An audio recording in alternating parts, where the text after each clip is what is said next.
Ẹ káàsán, ẹ káalẹ́, ẹ káàárọ̀, according to the time ibi tí olúkálùkù wa bá wà. A kí gbogbo ọmọ káàárọ̀ òjíire nílé lóko lẹ́yìn odi. A ní gbára wa lásìkò lórí program tọ̀sán ìní. A kí tọmọdé tàgbà, a kí tolílé tàlejò. Bí ẹ ti ń wọlé, bá a gbọ́ lé share button.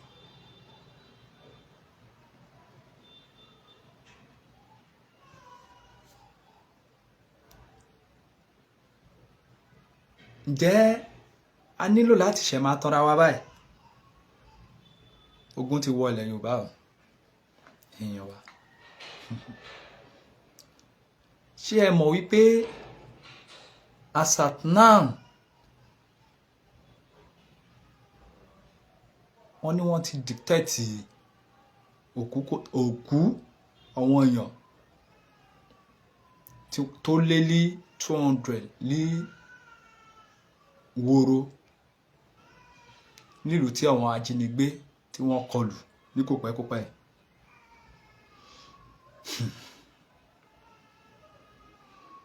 Tí ẹni tí wọ́n interview ń bẹ̀ tó dẹ̀ ṣì ń confirm ẹ̀ fún wa wípé wọ́n ṣì ń dictate òkú àwọn èèyàn lọ. Mélòó ni gbogbo ìlú nǹkan tí wọ́n ti pa èèyàn over 200? Ẹ bá mi gbọ́ lé share button. Ọwọ́ tẹ fi ń tẹ̀ ní fi gbọ́mọ sí àṣẹ Èdùmàrè. Ǹjẹ́ a nílò láti tanra wa this time around? Kórí tàtà dé yìí. Ṣé a nílò láti tanra wa? Jẹ́ ogun ti wọlé dé. Ẹja àbíra wa léèrè. Ǹjẹ́ ogun ò ti wọ ilẹ̀ káàárọ̀ òjíire? Ṣé ogun ò ti wọlé dé? Àwa ò sọ pé ogun ti wọlé dé o. Ó wá yà mí lẹ́nu nígbà tí mo rí brọ́dà mi kan lọ́sàn-án ìní.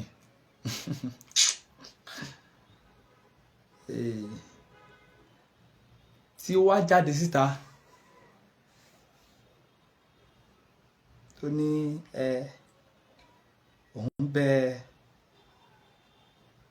bẹ chief ìyẹn bàbá wa Adéyẹmọ Ìgbòho Òòṣà. Okay, ẹ má bínú. Ọ̀rọ̀ tá à ń sọ náà ni pé nípa ọ̀rọ̀ tó àtàkì Woro yẹn náà là ń sọ̀rọ̀ nípa ẹ̀. À ń béèrè wípé ṣé ogun ò ti wọ ilẹ̀ Yorùbá? Okay, ó dà pé kíní ibẹ̀ gbẹ́nu lé kíní ní òjé kẹgbọ́ dáadáa mo ti ṣe bẹ́ẹ̀. So àwa ń béèrè pé ṣé ogun ò ti wọ ilẹ̀ Yorùbá ń sìn? Mo rí brọ́dà mi kan which is Baba Aládò. Lóòótọ́ ó lọ kí olóyè lé. Bóyá èní ni mo ṣáàrí fídíò yẹn bọ̀ èmi ò mọjọ́ tó jẹ́ tó lọ kí ẹ ṣé gan ni bàbá mi Mr. Fẹ́mi. Ẹ bá mi gbọ́ lé share button. Ọwọ́ tẹ fi ń tẹ̀ ní fi gbọ́ ọmọ sí.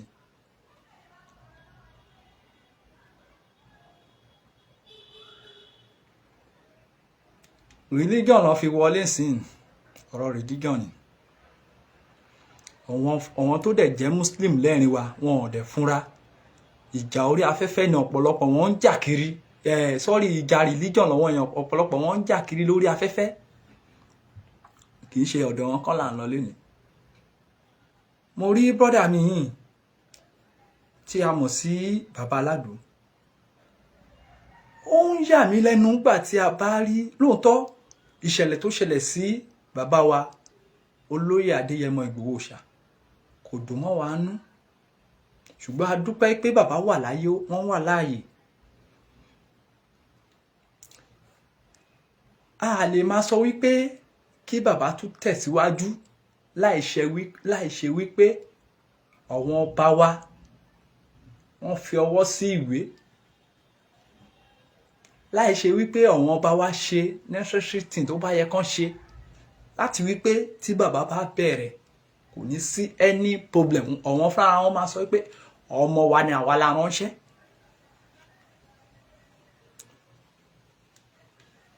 Ṣùgbọ́n kò gba ẹnu ọmọ Yorùbá láti máa jáde síta gbogbo yín kò jókòó ẹ̀ ń ṣe wọ́nranwọ̀nran kiri oní advice ẹ̀ fún ṣé o tó advice olóyè ni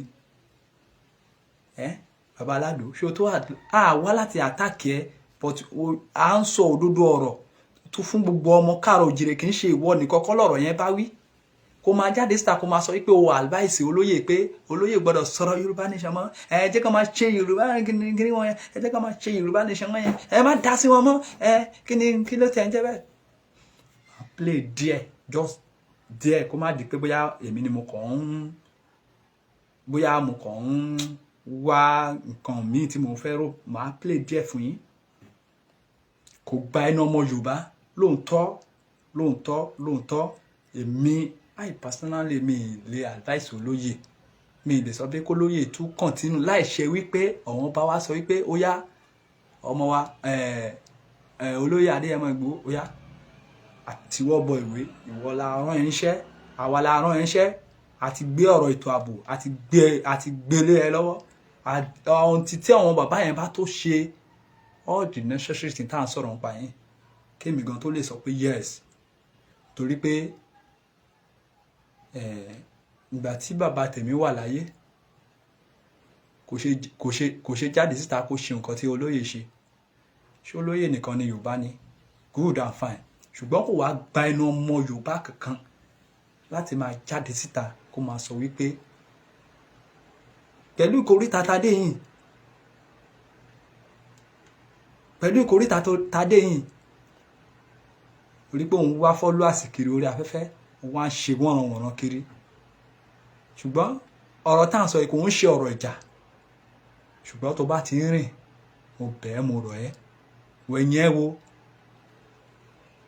watch your back torí pé Fúlàní tó ń bọ̀ tó lóun fẹ́ wá gba ilẹ̀ yín kò tí ì relent o ọpẹ́lọpẹ́ olóyè Adéyẹmọ Ìgbòho Òòṣà wọ́n bá ti take over everywhere gbogbo èèyàn ló mọ̀ yẹn tí ò bá jẹ́ Adéyẹmọ Ìgbòho Òòṣà ó dá mi lójú Fúlàní àti carry on the last operation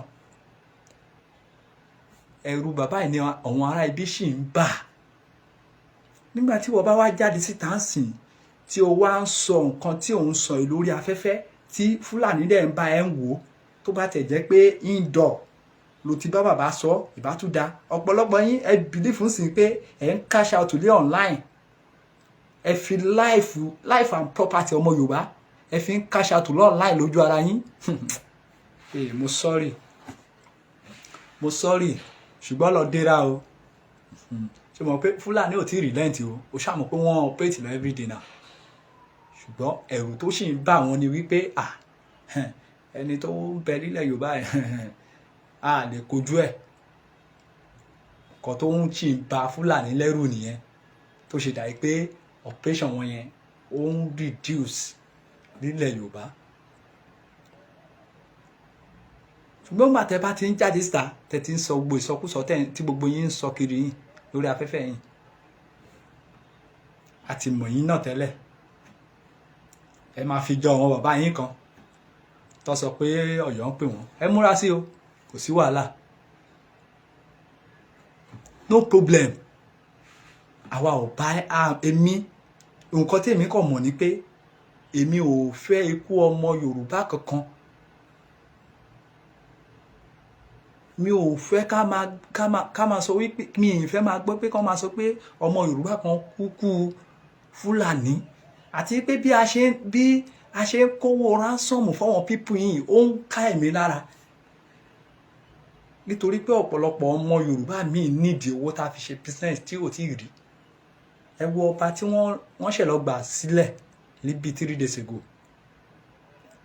ọba tí à ń sọ̀rọ̀ ń pa ẹ̀yìn after ìgbà tó ti kọ́kọ́ ti san ransom wọ́n gbé ọmọ àti ìyàwó àbí àtòun nígbà tí wọ́n máa sọ first ransom wọ́n release ọmọ àti ìyàwó nìkan ó kù bàbá síbẹ̀ níbi days ago náà wọ́n lọ sọ another 12 million naira ṣé ìyẹn ló wá yẹ ká wá máa sọ pé à ń advice èèyàn lé lórí pé kó má continue nínú nǹkan tó gbé dání ẹ múra sí mákànmákàn ní makànmakàn ní bàbá aládò bí onówó jù bẹ́ẹ̀ lọ, bí onówó jù bẹ́ẹ̀ lọ. Tó bá tó àsìkò yẹn ò ní kí Fúlàní má dá ẹ dúró lójú ọ̀nà, ṣùgbọ́n kò ń ṣe dúdùn inú tèmi kí wá gbọ́ pé Fúlàní pa ọmọ Yorùbá kan tàbí Fúlàní jí ọmọ Yorùbá kan gbé kí inú tèmi wá máa dùn. Ọlọ́run ní jẹ́. Èmi ò fẹ́ ikú ọmọ Yorùbá kankan, mi ò fẹ́.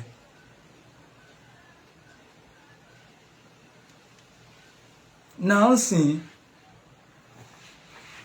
ṣé a lè rí ẹnìkan ó lè máa gbé Ìfẹ́lódùn local government ń sìn? Ẹ bá mi gbọ́ lé share button ọwọ́ tẹ fi ń tẹ̀ ẹ ní fi gbọ́mọ sí. Ká tó fọ́dà mọ̀, àkí ilé iṣẹ́ wa tí a mọ̀ sí Koiki Media, àkíwa kú oríire ti suspension tí wọ́n gbé kò lórí YouTube channel wa ní àná. Àdúpẹ́, mo bá iléeṣẹ́ Koiki Media abára wa yọ̀, torí pé láti bí some years now, since 2021 ni wọ́n ti gbé suspension lórí monetization wa, ṣùgbọ́n àdúpẹ́ lẹ́ni wípé láti àtàná wọ́n ti tú wa ńlẹ̀. Ó tó ohun tí à ń yọ̀ lé lórí, torí pé láti bí some years nísìn kò sí anything tí iléeṣẹ́ wa rí gbà lé online, ṣùgbọ́n àdúpẹ́ pé ọba mi Èdùmàrè ti ṣe. Olóòótọ́ inú kan kò ní kú sípò ìkà. Àdúpẹ́ àwọn tí wọ́n dẹ̀ ṣiṣẹ́ yẹn náà ń gbà yẹn, ó kù wọ́n kú Ọlọ́run, àfàwọn léwọ́ Ọlọ́run lọ́wọ́. Nísìnyí ẹ má gbàgbé láti lọ bá wa join member. Àbẹ̀yìn ni arọ̀ yín ni, ẹ bá wa join member.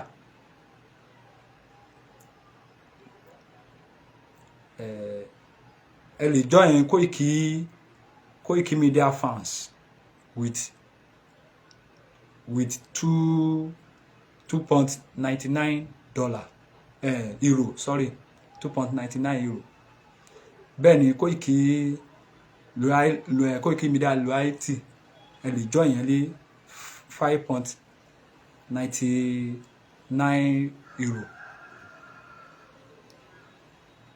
Àbẹ̀yìn ni arọ̀ yín ni, ẹ support wa pẹ̀lú pé bẹ̀ ṣe ń join yẹn, ẹ support. Kò pọ̀jù ní nǹkan tí ẹ lè ṣe fún iléeṣẹ́ Koiki. Ẹ jọ̀ọ́, àbẹ̀yìn ni, nítorí pé a nílò láti ṣe one of two things ní orí àwọn page yẹn, láti pé kí a lè dùnnú kanlẹ̀. Ẹ ṣé gan ni fún ìkéde tí ẹ bá wa listen sí náà. Ẹ bá mi gbọ́ lé share button. So gẹ́gẹ́ bí a ṣe ń sọ lọ, ìlú Kwara ńsìn ó ti di ibi tí ó kọ̀lé kù gìrì kó sọ pé òun lọ ń sìn. Nígbà tí wọ́n ti dictate over 200, at least wọ́n ti sin èèyàn tó ti lé lé 200 now. Máa yẹn confirm ẹ̀ fún wa, wọ́n ní wọ́n ti sin òkú tó yé pé wọ́n ní wọ́n ti sin òkú pé ó ti sún wọn. Wọ́n ní wọ́n ti sin òkú, wọ́n ní ó ti sún wọn. Òkú àwọn ènìyàn tí wọ́n pa lálẹ́ ọjọ́ yẹn sí ìdájí, wọ́n ní ó ti sún wọn. Látàrí pé àwọn ará ibi fẹ́ wá wàásù ṣẹ̀ríà lọ. Ẹ̀yin náà tẹ̀yìn àtàkì wa wípé à ń sọ̀rọ̀ against ṣẹ̀ríà lọ. Ẹ ti ń rí bẹ́ẹ̀ yẹn. Ẹni tó lóun fẹ́ wá wàásù ṣẹ̀ríà lọ fún yín, tó dẹ̀ kó bọ̀ tì yín, tó ń pa yín, ṣùgbọ́n ẹ̀yin kan sì jókòó síbì kan, ẹ ní àwọn yẹn gan ni kó máa bọ̀. No problem. Ẹ rántí gbogbo àwọn tí wọ́n pa líworo ń sìn, wọn ń ṣe kìrìsìtẹ́nì o. òun la ṣe ń sọ fún yín pé ó ń bọ̀ àlàáfíà ni bàbá wà, àlàáfíà ni wọ́n wà. Ẹ ṣé gan ni sà. Bàbá wa Owólabí akíyín sà, àlàáfíà ni wọ́n wà, àlàáfíà ni wọ́n wà. Ẹ ṣeun sà. So gẹ́gẹ́ bí mo ṣe ń bá lọ,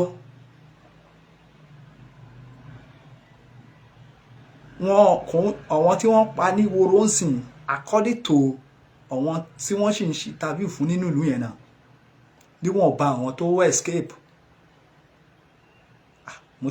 Mo gbé kúdòsì fún kábíyèsí yẹn. Ó dà pé bàbá yẹn gan náà, ó dà pé kò dúró lásán. Ó dà pé kò dúró lásán. Because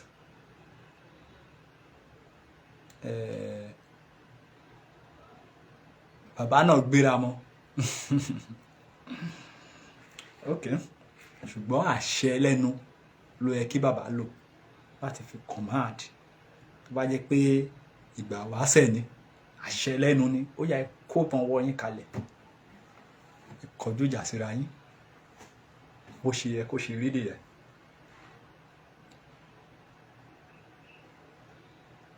Gẹ́gẹ́ bí ọ̀rọ̀ tá à ń bá lọ, wọ́n ní fámìlì kan wà tó jẹ́ wípé 19 wọ́n pa nínú ẹbí yẹn nìkan. 19. Bàbá Aládò fi lọ́ra ẹ wo ìwọ tó ń advice Mr. Adviser. Ọ̀rọ̀ tí mò ń sọ kò ń ṣe pé ọ̀rọ̀ ebú o, èmi ò bú ẹ, ṣùgbọ́n mò ń sọ fàtì fún ẹ. Nítorí pé tó bá ti délẹ̀ tán, ìgbà ẹni ẹ̀ ṣẹ̀ wá máa regret.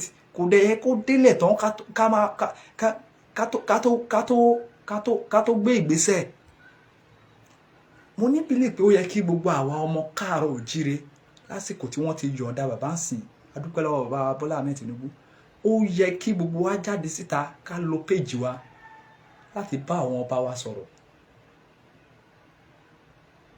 Ohun tí mo expect pé ká ṣe nìyẹn. Ṣùgbọ́n torí pé o fẹ́ cash out lé online, òun wá more followers. Tó bá jẹ́ pé followers yẹn àti pé a fẹ́ máa cash out ní Koiki Media fẹ́ máa wálé online, a mọ a lot of things tí a lè lo page wa fún, tẹ́ pé cash out gidi ni. Bẹ́ẹ̀ ni tá a máa gba owó gidi. Ṣùgbọ́n torí pé a máa ń rò wípé ọ̀gá wa jẹ́ èèyàn kan tó ń rò wípé ilẹ̀ yìí o, ilẹ̀ káàárọ̀ òjíire yìí kò ń ṣe ilẹ̀ tó yẹ kí Fúlàní wa máa dún mọ̀húrú mọ́ wa. Bẹ́ẹ̀ ni, fi lọ́ra ẹ wò. Ọlọ́run ní jẹ́ kó ṣẹlẹ̀ sí ẹbí ẹ, mi ò ní gbàdúrà òdì fún ẹ. Ọlọ́run ní jẹ́ kó ṣẹlẹ̀ sí ẹbí ẹ. Tó bá jẹ́ pé ìwọ ló ṣẹlẹ̀ sí 19 people nínú ẹbí kan, ó lọ fà o, my dear brother, ó lọ fà o nínú ẹbí kan. Mélòó lẹbí nǹkan, mélòó ló fẹ́ kù? Because ìlú yẹn ò ń ṣe ìlú ńlá, mélòó gan ló fẹ́ kù, mélòó ló fẹ́ kù? Kí gbogbo wa a kú weekend. Ẹ má gbàgbé láti bá wa lọ sórí àwọn YouTube channel wa.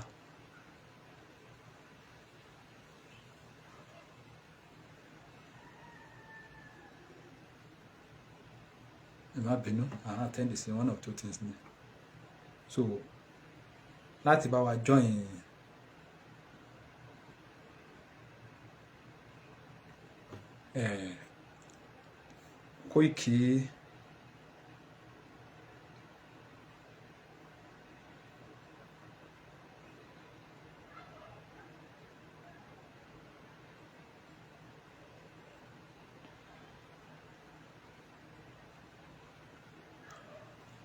Koiki Media, láti bá wa join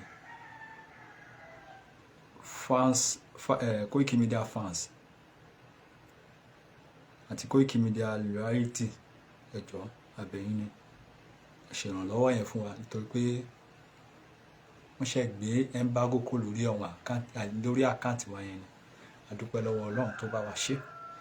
So gẹ́gẹ́ bí ọ̀rọ̀ tá à ń sọ lọ, gbogbo àwọn ọmọ káàrọ̀ òjìrì, ẹ má jẹ́ kó dìgbà nísìnyí Fúlàní ti ń wọlé tàn wá, wọ́n ti wá ń kanlẹ̀kùn wa.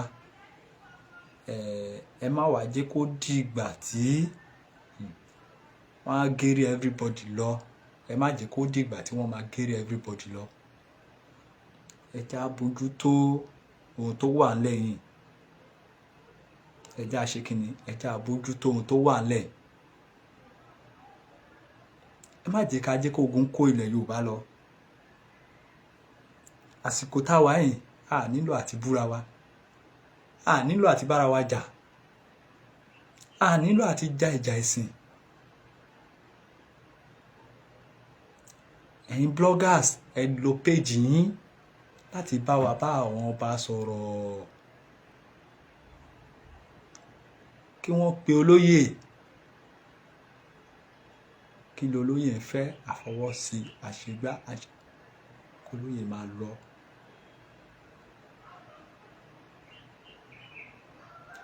Torí pé mo fẹ́ sọ̀rọ̀ kan ní ọ̀sán yìí, ẹ dẹ̀ lọ kọ déètì ní kalẹ̀. Ọjọ́ tí olóyè Ìgbòho Òòṣà bá ti lè sọ wípé òun ò jà fún Yorùbá mọ́.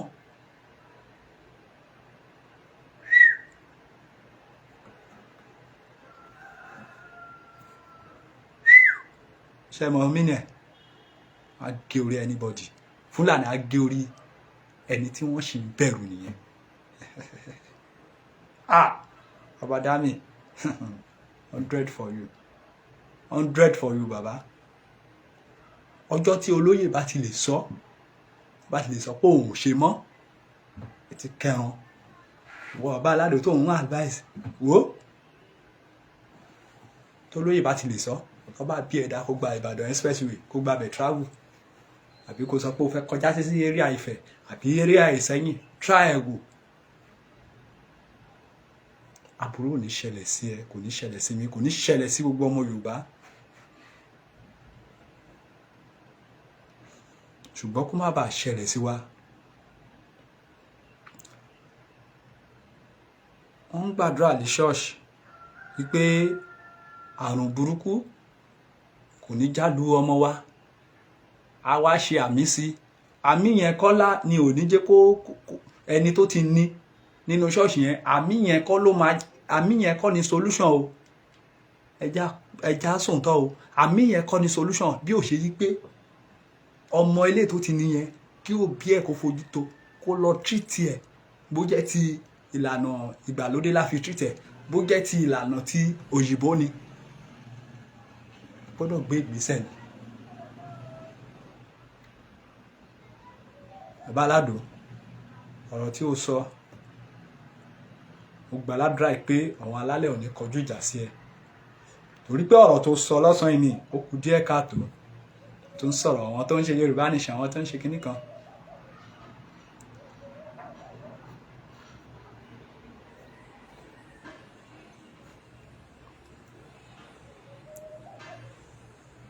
Ṣùgbọ́n tó bá ní òun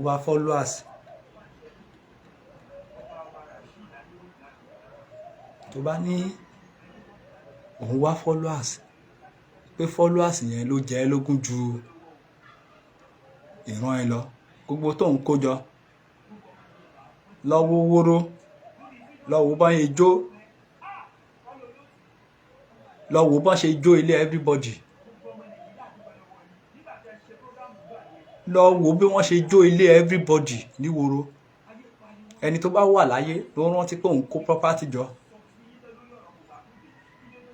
Òun ni mo ṣe fẹ́ràn olóyè di ọ̀la. Olóyè á ní gbogbo nǹkan tó ń kójọ yẹn ní asán ni, kò jẹ́ nǹkan kan lójú Ọlọ́run, kò kọjá ilé ayé.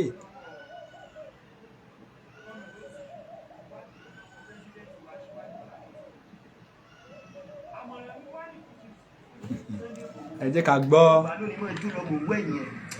Ẹ bá já fi Yorùbá nation lẹ̀, bàbá Dami, dádì mi, mo fọlá àyà Dámilọ́lá, mo fọlá àyà Ayọ̀mídé, mo fi bẹ̀ yín. Ẹ fi Yorùbá nation lẹ̀.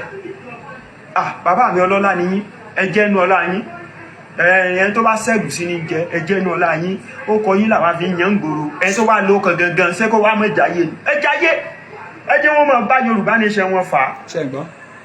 ẹ ti ṣe tí ẹnìkan ò lè ṣe. ibi gan tí mò ń wá kẹgbọ́n nìyẹn, ẹ jẹ́ kán máa bá Yorùbá nation wọn fà á. Good and fine, ohun tó ṣẹlẹ̀ sí olóyè mò ń tún sọ, kò ṣe pé ó dùn mọ́ wa nú, ṣùgbọ́n a dúpẹ́ fún pé ẹ̀mí olóyè wà láyé, ó wà láàyè. ṣùgbọ́n kò gba ẹnu ọmọ Yorùbá láti máa jáde síta kó máa sọ̀rọ̀ kò bá kùgbé sáwọn tó ń ṣe Yorùbá nation.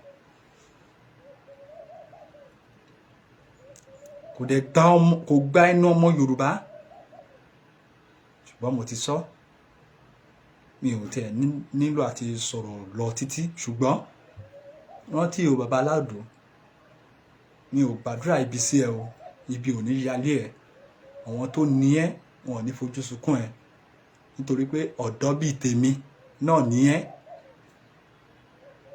bẹ́ẹ̀ ni ọ̀dọ́ bíi tèmi ní ẹ, kò dẹ̀ sí níwọ̀n ìgbà tí àwọn òbí mi ti ń gbàdúrà pé káwọn má fojú sunkún ọmọ, kò sọ́jọ́ tó dá tèmi náà á gbàdúrà pé kí òbí mi máa fojú sunkún ọmọ. ṣùgbọ́n dèrà o tó bá ń travel á gbàgbé, Fúlàní ò tí fi wá ń lẹ̀ o, wọn ò tí fi wá ń lẹ̀, Fúlàní ò tí fi wá ń lẹ̀, mo wá kó mọ̀ yẹn, Fúlàní ò tí fi wá ń lẹ̀, tó jáde síta tó ń sọ pé òun advice olóyè pé kólóyè fi àwọn tó ń ṣe Yorùbá nation yẹn kalẹ̀. kò sí wàhálà, níkẹyìn ó ṣeé ṣe kí gbogbo á jẹ́ wòtòwòtò, bẹ́ẹ̀ ni, ṣùgbọ́n mo wá kó rántí ọjọ́ tí olóyè bá ti sọ pé òun jáwọ́ nínú ọ̀rọ̀ Yorùbá, mo sọ lẹ́ẹ̀kan sí, wọ́n á bẹ́ orí ọmọ èèyàn míì lọ. ìbẹ̀rù yẹn ló sì wà ní ìbẹ̀rù orúkọ olóyè yẹn. ó gbọ́ nǹkan tí Sàlíù Bàràpá, ó gbọ́ kan tó sọ ni, ó ní tóun bá dẹ̀ ti gbọ́ orúkọ Sunday Igboho, ẹ̀rù òtútù á dẹ̀ máa mú mi, ìtọ̀ á dẹ̀ máa gbọ̀n mí. ṣó easy ni ó wá ní kí bàbá jáwọ́. tó bá tiẹ̀ tó fẹ́ sọ tó tún sọ ìdọ̀ ìbátúdá, gbogbo yín ọ̀pọ̀lọpọ̀ yín ẹ̀ ń wá followers, ẹ̀ lọ ń sọ̀rọ̀ sọ́wọ́ Fúlàní, kò sí wàhálà, ṣàjọ́ bóyá kíwọ náà lọ wá ẹ̀zálẹ̀ irú security tí Davido ń lò, àbí irú eléyìí tí kí lorúkọ brother mi Ṣèyí Tinubu, bóyá kò lọ wá irú security táwọn méjì yẹn ń lò, because Fúlàní ò tí fi wá lọ́rùn lẹ́ o, mò ń sọ o, wọn ò tí fi ilẹ̀ yòó, wọ́n ń wọlé sí everyday ní o. ṣùgbọ́n ọjọ́ tí olóyè bá ti lè sọ wípé òun jáwọ́ sẹ́ ok, mo kí gbogbo wa o, Líwòrò, ẹ má jẹ́ ká gbàgbé ká tó máa lọ. Líwòrò ń sìn, wọ́n ní wọ́n ti ṣe òkú tó ti lé ní 200, ṣèbí 170 ni wọ́n ní wọ́n detect before, nísìn wọ́n ní according to interview yẹn, wọ́n ní wọ́n ṣì ń detect òkú lọ o. ó ti di ọjọ́ kèlò ń sìn, ó ti ń lọ sí 4 days now, wọ́n dẹ̀ ṣì ń detect òkú lọ, wọ́n ṣì ń sin òkú lọ. ìwọ́dẹ̀ jáde síta ń sìn, òun advice fi lọ́ra ẹ̀ wò 19 people in one family, mélòó ni gbogbo ìlú yẹn gan ṣe tí wọ́n pa ènìyàn over 200. ilẹ̀ Yorùbá ò ní dàrú o. mo gbà ládùúrà pé ogun Fúlàní a máa borí wọn, gbogbo ogun kógun tí ìbá òkú jáde sí àwọn ọmọ Yorùbá, a máa borí wọn lágbára àṣẹ Èdùmàrè. terrorist ń pọ̀ sí ní Nàìjíríà everyday ni o. àwọn tí wọ́n operate ń woro ìwọ̀n ń ṣe Boko Haram, wọ́n ń ṣe bandit o. mo tẹ̀ ti gbàgbé orúkọ tí wọ́n ń pè tiwọn. àwọn yẹn gangan ló ń gbé ṣẹ̀ríà làwọn yẹn ń gbé kiri tiwọn. wọ́n máa ń wàásù ṣẹ̀ríà kiri ni, ṣàríà lọ, wọ́n dìídì ń wàásù ẹ̀ kiri ni. so ogun ò ní kó wa lọ, ogun ò ní kó wa lọ, ṣùgbọ́n kó má bàa kó wa lọ ẹ tá ṣe ohun tó tọ́, èèyàn bá wa ṣe ohun tó tọ́ o, ẹ bá wa gbé ìgbésẹ̀, ẹ ṣé gan ni o. Mo kí gbogbo àwọn tíìmù wa pé wọ́n kú iṣẹ́ takuntakun, mo kí gbogbo ẹ̀yin tẹ́ ti bá wa wò ẹ̀ ní fọwọ́ náà, ọwọ́ tẹ́ fi ń ṣe dátà, tẹ́ fi ń tẹ̀, tẹ́ fi ń bá wa comment, tẹ́ fi bá wa like, tẹ́ fi bá wa share, ẹ̀ ní fi gbọ́mọ sí lágbára Ṣẹ́dùmarè. Mo kí bá mi olóyè Adéyẹmọ Ìgbòho Ṣàwó Baba Dami 100 for you sir, ẹ ṣé gan ni o, ẹ kú àdúró tí ọmọ káàrọ̀ òjìrè. Bẹ́ẹ̀ ni mo kí ọ̀gá mi Mr. Ọláyẹmí Kóìkí, mo gbà ládùúrà pé weekend aláyọ̀ lẹ máa ṣe ilé ayé o, àṣẹ Èdùmàrè, ó dàbọ̀.